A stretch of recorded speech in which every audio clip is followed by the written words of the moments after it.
Heaven's California.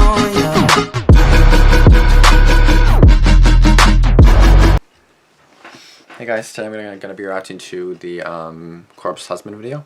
4 true, creepy, horrifying encounters with dangerous people, true stranger encounters, scary stories. And if you guys notice, I'm in a different angle just because it's like really bright outside. It's not even that bright. Like if I show you guys the camera, like in the camera, it'll look really bright, but it's not that bright. So I don't know why it's so bright in the camera, but that's why I changed the angle, just because I didn't want you guys to like, you know, be annoyed by that. So this one's about 19 minutes long.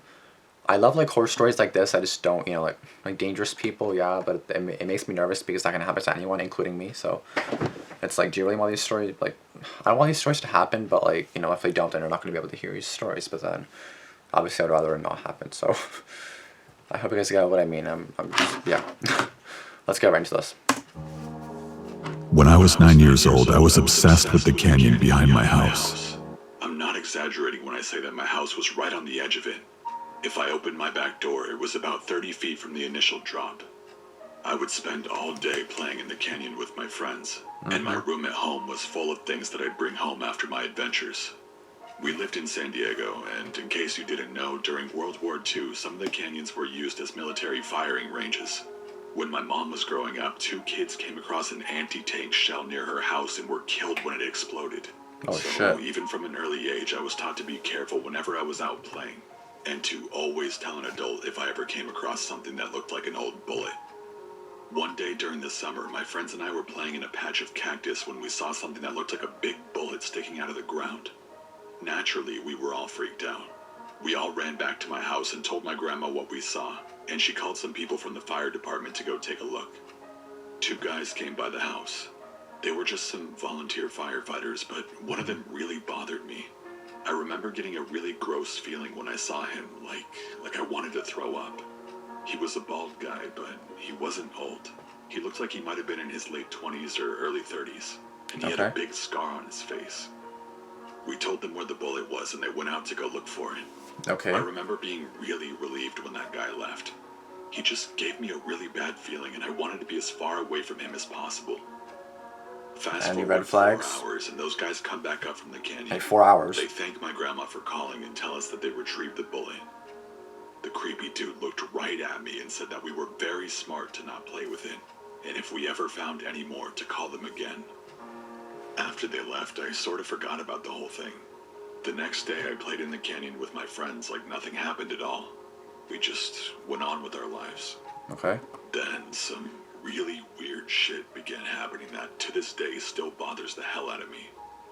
I found one of my toys in the canyon. Jesus. It was a Furby, so it was making a ton of noise when we came close because it recognized something nearby. Oh, she scared the crap out of me. Oh my god.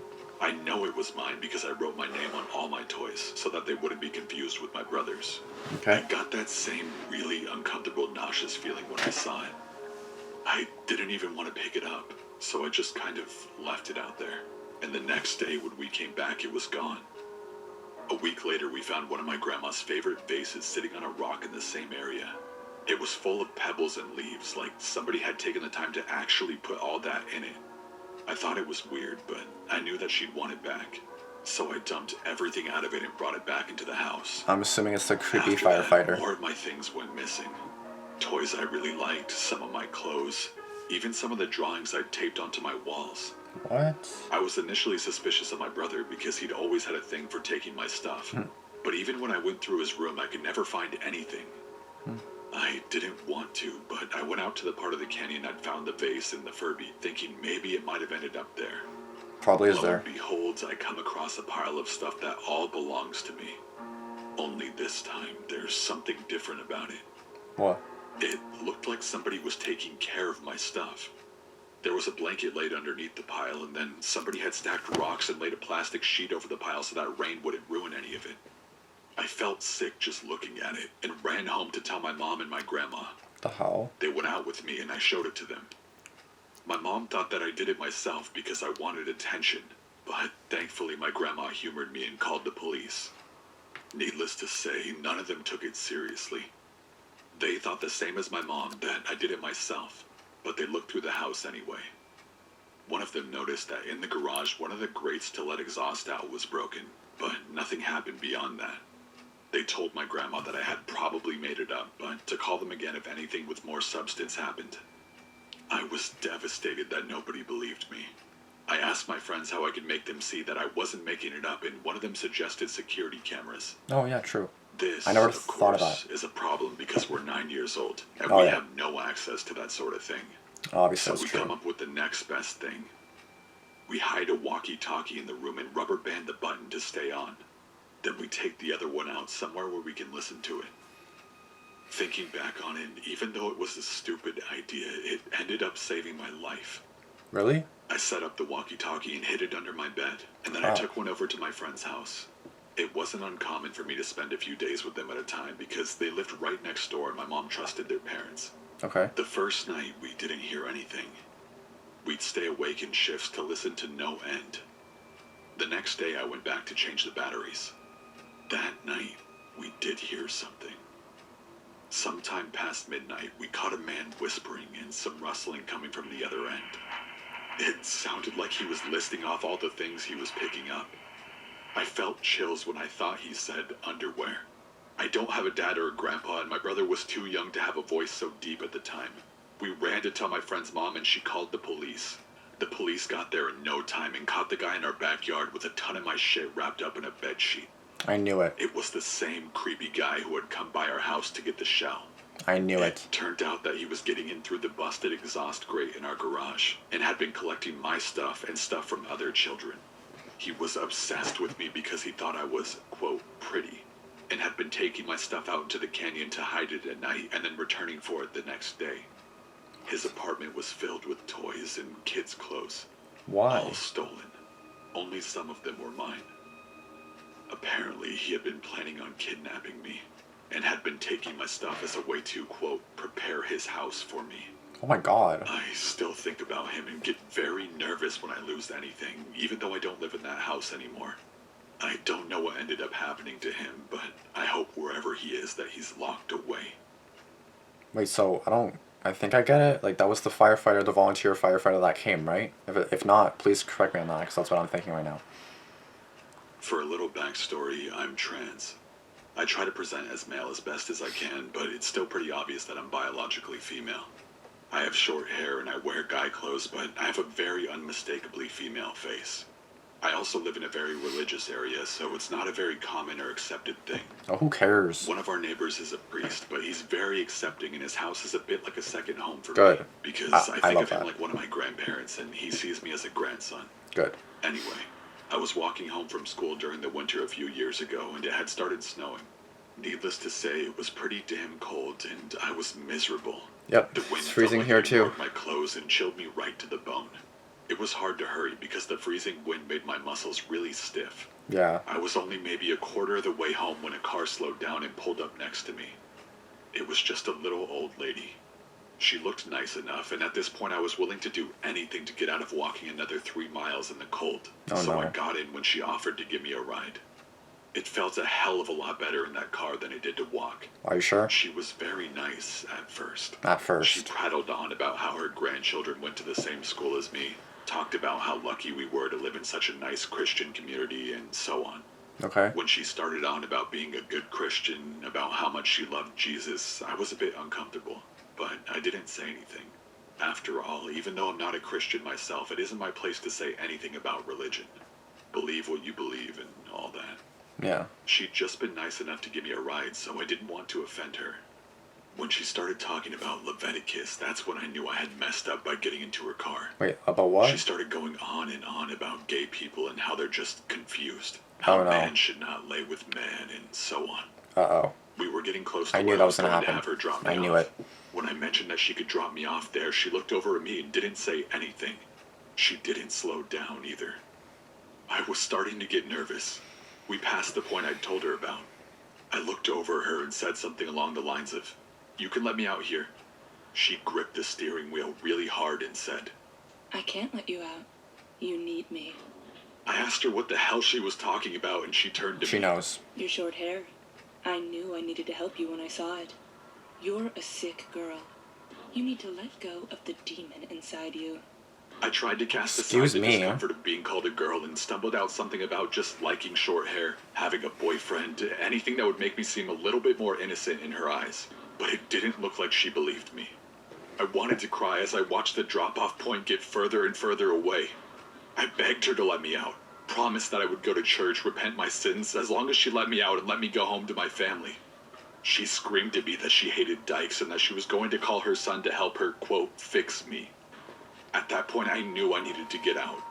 I grabbed the handle and unlocked the door, only to feel my hopes sink as the electric lock kicked in and relocked it. She was still screeching about how I just needed to be with a man and it would fix me. That accepting God's truth would fix me. Oh, shut up with It might that. sound ridiculous to be afraid of an old Christian lady, but I was terrified. I was so scared of what would happen if I didn't get out. I took my chance and rolled down the window as fast as I could and made a jump for it. Oh, shit. I landed on a pile of rocks and my breath was knocked out of me. I could hardly move. Everything in my body hurt horribly, but I knew I needed to get out of Dodge before she decided to come back. Yeah, I know. I got up and limped into my neighborhood. As soon as I came to that old priest's house, I snapped out of the stupor I was in and was hysterical. I banged wildly on the door until he let me in, and I cried uncontrollably while he called the police.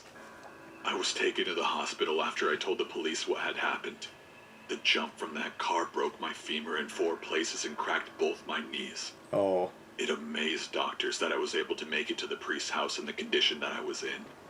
I've never seen that lady again, Good. or her car. Good. But since then, I never walked to or from school alone anymore.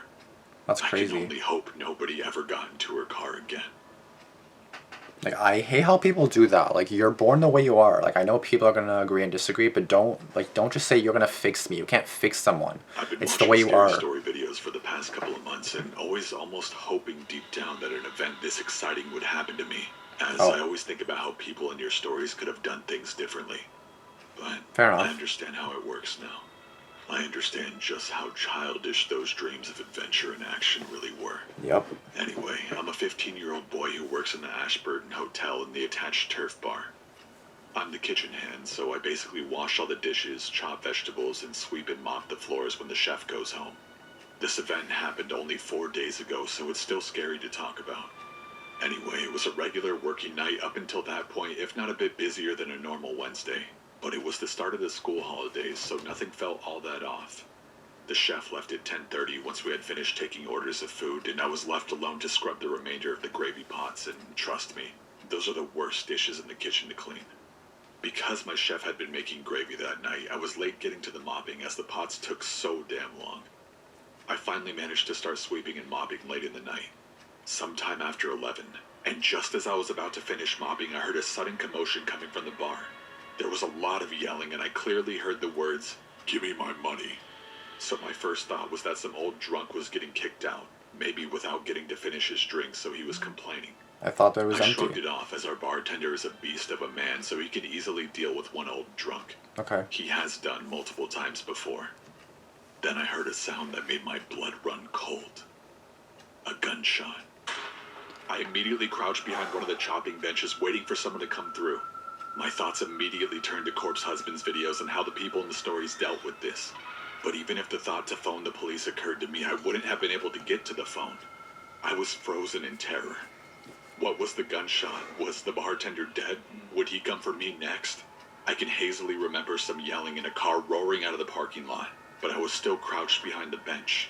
Call the I police. only got up when a local policeman was Oh. searching the building sometime after and saw me crouched there. And I'll admit it, I was crouched in a puddle of piss. The rest of the night was a blur, talking to one person, then the next. I remember men standing with pistols in hand, and later in the night, men with rifles dressed in all black like SWAT or something. Only later did I find out that they were AOS, a New Zealand SWAT thing. Oh. I finally came to my senses when my dad, a local police detective, drove me home and put me to bed. I haven't been back to work since then, but I'm still going to have to go to court and all the rest of that stuff. And I'm still being questioned by the police, pretty Wow. much on the daily. Just as an ending to my recount, the gunshot that was fired was a warning shot, and the robber wanted cash from the till. Oh. He got away with the money just to be caught by police later. Good. And fortunately, no one got hurt. Good. One thing's for sure, though. I'm done fantasizing about adventure and robberies. Yeah, don't want yourself to be in one of these stories because you may not end up alive to even tell the story. Just don't. No, don't. Some information before I start my story. I'm a 16-year-old American female who's rarely ever left my home state of Florida, much less the actual country. I've left to other states for family trips, but that's really it. Okay. Last year, around March or so, my aunt told my mother she was getting married. I'll call her Xandra. She wanted my 2 younger brothers and I to attend the wedding. Xandra lived in Honduras, meaning we'd have to travel out of the country to get there. Her wedding was planned to be in the middle of October, and I was to be one of the bridesmaids. Okay. At first, I was ecstatic at the idea of traveling. As mentioned earlier, I've rarely ever left the U.S. Yeah, This would I be don't my like first traveling time I'd either. even step onto a plane. Wow. But gradually I became more and more anxious. Not because I'd be attending a wedding, but because I'd be traveling to Honduras. Honduras isn't exactly the safest country in the world. I don't even know what that Crime is. and police corruption infested the entire country, making Honduras an extremely dangerous country to stay in. I would not go there. Regardless of my paranoia, I still had to go and attend her wedding. At around that time, Hurricane Matthew was still going rampant in South Florida. This resulted in our flight having to be canceled. I won't lie, I was a bit relieved. Yeah. It's not that I didn't want to go to the wedding, it's just that I was nervous about traveling. Luckily, I feel that. unluckily for me in a way, our flight was rescheduled for the next day. Oh. After a 2-hour delay, I know, best first experience traveling by plane, am I right? We went abroad and made our way to Tegucigalpa, Honduras. The flight only lasted 2 hours, so we got there at around 5 p.m. That's it. Not I bad. won't go into too much detail, but I pretty much only had 3 hours to get ready and practice for a wedding. The wedding went according to plan, and I had a blast. For my first wedding, I was very pleased. My trip to Honduras only lasted for about 2 weeks. Although it was a short amount of time, I enjoyed every moment of it. I got to see my grandparents, eat good, authentic Honduran food, and overall had an amazing time. Good. Unfortunately, Lady Luck wasn't going to be on my side forever. Eventually, it came time to leave. My flight back was scheduled for a Sunday. By that time, I was staying with Xandra and her husband. We'll call her husband Ace. Ace? After packing my stuff up, Ace and I headed out so he could drop me off at the house of one of my other aunts. He asked me if I wanted to go directly or go with him to a store to pick up something. Since I had some time to kill, I agreed and we went to a small store. We reached the store in about 15 minutes. The store was one of those stores where you don't go inside, but instead talk to a person and the person gives you what you want. Ace got out while I stayed inside the car. Everything was going smoothly until I started to hear yelling. I looked over and saw my uncle being held at gunpoint by a man. Oh, Now, shit. this wasn't a regular mugging where it's a single person in crappy clothes holding a pistol to him. This guy looked like he came straight out of the military. He was wearing a face mask and wore what seemed to be a bulletproof vest. I don't know what kind of gun he had, but I'm sure it was a semi-automatic. It was huge. The man kept shouting at Ace in Spanish and demanded he gave him everything. Not wanting to get shot, Ace gave him everything. The man noticed me and pointed his gun directly at me. Oh my god. He screamed at me to give him everything. I had a 4th generation iPod in my hand, and in my purse I had an iPhone 6S Plus, which I got for my birthday. I was scared shitless, but I managed to keep my cool and gave him everything. That's when I noticed a car behind us. 3 other men were inside who were also wearing face masks and Oh vests. no.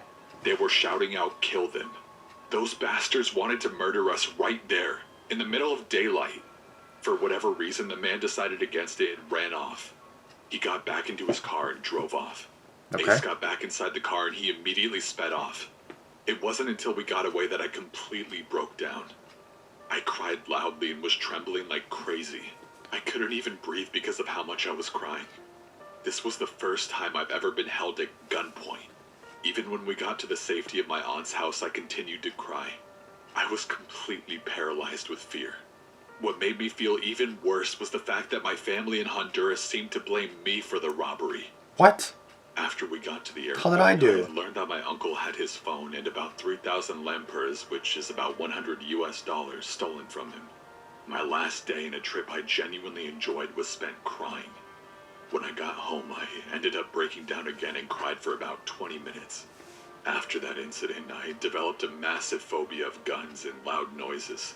I can't handle seeing, much less hearing, a gun. I've managed to get over the incident, but my paranoia has gotten far worse since then. I feel like she got like PSD after that, or PTSD. Just because that's pretty traumatic if you would ask me, so.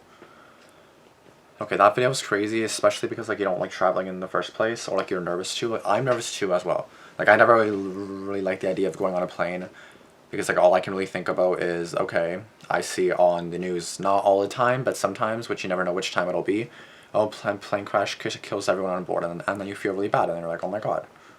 Like it's just really sad to hear about, and then you're like, oh my god, I travel too, so it's like that could easily happen to me too, you know? It's scary shit, like it. About the being held at gunpoint, knock on wood, because I never want to be, but I never have. Knock on wood again. Heck, make that again. But that just seems really, like, I can't even imagine that. Like, I'll probably start crying. I would just start going ape shit. Like, my anxiety is up anyway. Like, when I'm at home, just don't know me doing nothing, watching a show, I'm just kind of like, I don't care. But, like, you know, like, so it's usually not up like that. But, like, when like, if something like that happened, oh, it'll be way up. That's not a good first experience, and I feel really bad for her. I'm glad that her trip genuinely went well, but at the same time, even if it's one thing, little or big, that was obviously a big thing, but even if it's one thing, big thing, little thing, whatever it may be, like whatever it is, if something happens like during your vacation or whatever, even one thing, just for a few minutes, it can traumatize you. And then looking back, like I have a story, I'm not gonna say it, but it's nothing, well, it's bad, but it's not a good thing, of course. But something happened when I went to Poland in the first few hours, actually, and that basically just made the whole trip not good anymore, because that happened. So that just kind of like ruined the whole trip for me anyway. For her, it's like it happened at the end, so it's like she had a good time and then it happened. But for me, it's like it happened right in the beginning. So it's kind of like, it just kind of had like a little thing, like a little iffy thing on the whole trip, you know, after that happened. So yeah, anyway, I really want to rant about that lady that was like, oh, you need to be fixed. Okay, first of all, let me just say this. You cannot fix someone who's bi, gay, whatever it is. You can't just fix someone. That's stupid. Or like conversion therapy. That just makes me so angry. Like, how can you put your child through that? Or your child, your granddaughter, whatever the hell it may be. You don't do that. Like, oh, okay, you don't need to go to church. You don't need to go to conversion. No, I'm who I am, and I'm going to stay who I am. You don't need to change who I am. I'm who I am, and I'm going to stay that way. Like, don't feel the need to change me, or that there's something wrong with me. There's nothing wrong with me. Like, I hate when people, it just makes me go insane. Like, how can you just change someone or say, oh, you need to be fixed? Like, no, I don't need to be fixed. You need to be fixed for thinking I need to be fixed. Little jerk. Anyway, before I keep on ranting, because I probably will, my camera's going to die soon anyway, so I gotta charge it. But anyway, guys, let me know what your thoughts on what I just talked about and the whole video and stuff, and like every story. But yeah, just let me know your thoughts, and I'll see you guys in the next video, which I don't know when it'll be. Maybe in a week from now, maybe 2 weeks from now, I don't know. Unless there's another video uploaded today that I may react to. Speaking of which, I see a bunch of YouTube notifications. What do I have here? No, that's the one I already watched. Okay, no, I'm good. I'm good. So thank you guys for watching. Like, comment, subscribe, and I'll see you guys in the next video. Peace out.